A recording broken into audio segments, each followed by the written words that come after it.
Bonjour à toutes et à tous, bienvenue dans cette nouvelle vidéo. Nous sommes rendus à la partie 3 de notre chapitre sur l'art, le travail et la technique. On va voir aujourd'hui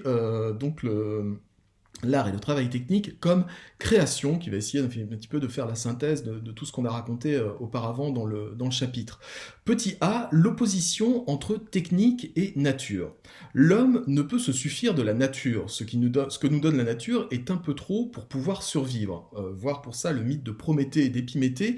Alors, juste un petit commentaire par rapport à ça. Il n'y a pas que Platon, il n'y a pas que le mythe de Prométhée qui nous dit qu'effectivement la nature a prévu trop court pour l'homme et que finalement c'est à nous de nous débrouiller et à nous d'être créatifs pour pouvoir vivre avec une vie digne de ce nom.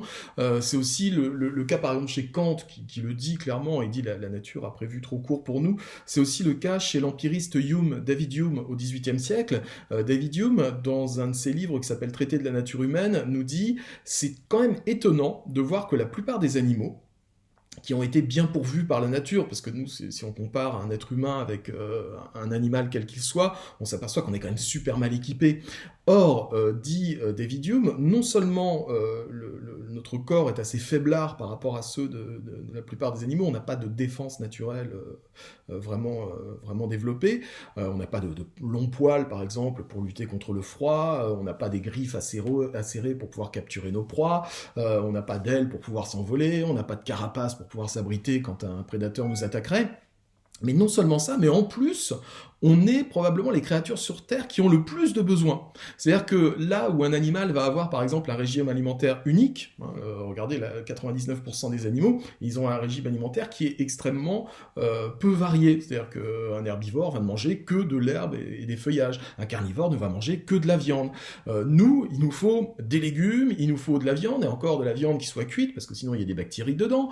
Il nous faut des féculents, il nous faut de la boisson, il nous faut... Enfin voilà, c'est-à-dire qu'on a les plus gros besoins avec le corps le moins adapté à la survie en milieu naturel. Donc c'est pour ça qu'effectivement il y a un déséquilibre flagrant entre ce que la nature nous a donné au départ et nos propres besoins alimentaires ou autres. Donc les Grecs de l'Antiquité ont inventé un mythe pour essayer de parler de ça, qui est un mythe que je trouve assez intéressant, c'est le mythe de Prométhée et d'Épiméthée, que Platon va reprendre dans un de ses ouvrages, et j'ai oublié dans lequel, c'est dans Protagoras que Platon nous parle de ce mythe. Alors, si vous n'avez pas encore lu, ce que je vous invite à faire, c'est de mettre en pause cette vidéo, de lire le mythe de Prométhée et Épiméthée, comment les êtres humains sont apparus sur Terre. C'est à la page 232 du manuel, alors je ne vais pas le lire là, parce que c'est un petit peu long à lire. Donc vous faites pause, vous le lisez attentivement, et puis vous remettez sur play, et on va expliquer un petit peu ce que raconte Platon à travers ce mythe de Prométhée et d'Épiméthée. Donc allez-y, faites pause. Coucou. Alors vous avez lu le texte. Voilà ce qu'on peut en dire. L'homme doit donc, par son intelligence, créer ses propres conditions de vie. C'est ce qui se passe dans ce texte-là. Cela passe forcément par la transformation technique de la nature. Techné, c'est-à-dire le fait de créer des instruments qui vont nous permettre d'avoir une maîtrise de la nature. Ces instruments, on les connaît, ce sont les outils, mais c'est aussi par exemple l'agriculture, c'est aussi l'élevage, bref, tout ce qui basiquement a fait que les sociétés ont commencé à décoller. C'est-à-dire que la naissance des sociétés est corrélée avec les premières grandes inventions techniques qui nous ont permis non plus de survivre, mais de vivre plus confortablement.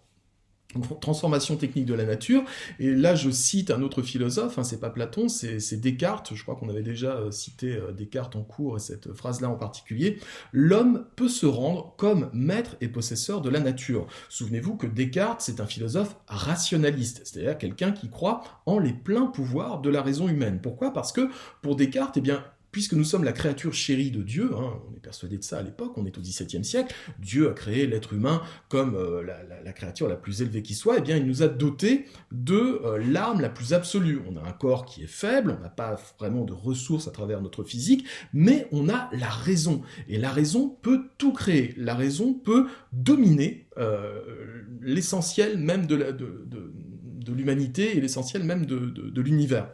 C'est aussi ce que dit Blaise Pascal dans un fameux texte où il dit « l'homme est un roseau, le roseau le plus faible qui soit finalement, mais c'est un roseau pensant. C'est-à-dire que, regardez, un simple petit virus, c'est-à-dire une petite bactérie minuscule, peut nous terrasser à tout moment. C'est-à-dire qu'on peut être vaincu par un ennemi microscopique, invisible. Nous sommes physiquement extrêmement faibles. Mais nous avons la capacité de savoir ce que nous sommes. Et ça, dit Pascal, nous sommes à la fois donc les créatures les plus fragiles, mais nous sommes aussi les créatures les plus intelligentes, les plus développées, les plus compréhensives de l'ensemble de l'univers. Donc l'univers me comprend au sens où il m'englobe, mais moi je comprends l'univers au sens où je suis capable d'en décoder les mécanismes les plus évolués.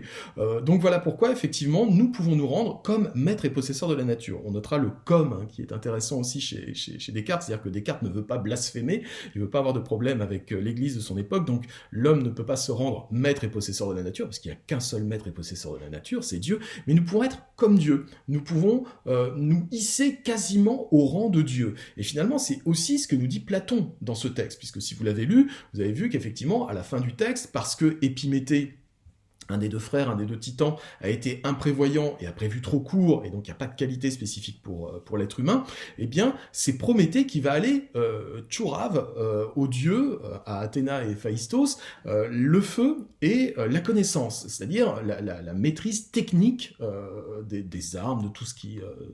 des outils, de tout ce dont on peut se servir, et puis l'intelligence de pouvoir s'en servir à bon escient. Et après, il leur redonnera aussi la justice et la morale pour pas qu'ils fassent n'importe quoi avec ça. En tout cas, ce vol primordial qui est celui du feu par Prométhée est à la fois une malédiction, parce que nous avons trahi les dieux en allant voler quelque chose qui était au-dessus de nous, puisque finalement nous ne sommes que des animaux, mais c'est en même temps une bénédiction, puisque nous pouvons nous hisser jusqu'au rang de ces fameux dieux. Finalement, Descartes ne dit pas le contraire, hein, quand il dit effectivement que la raison peut nous élever quasiment au rang des dieux.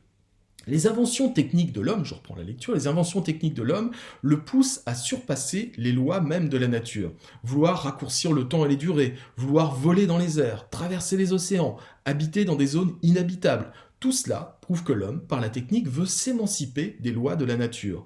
Mais cela est-il réellement possible ? L'histoire nous prouve que parfois, c'est la nature qui reprend ses droits et qui finit par mettre à mal la technique elle-même. C'est comme ça que commence par exemple l'histoire du XXe siècle. L'histoire du XXe siècle, c'est quoi ?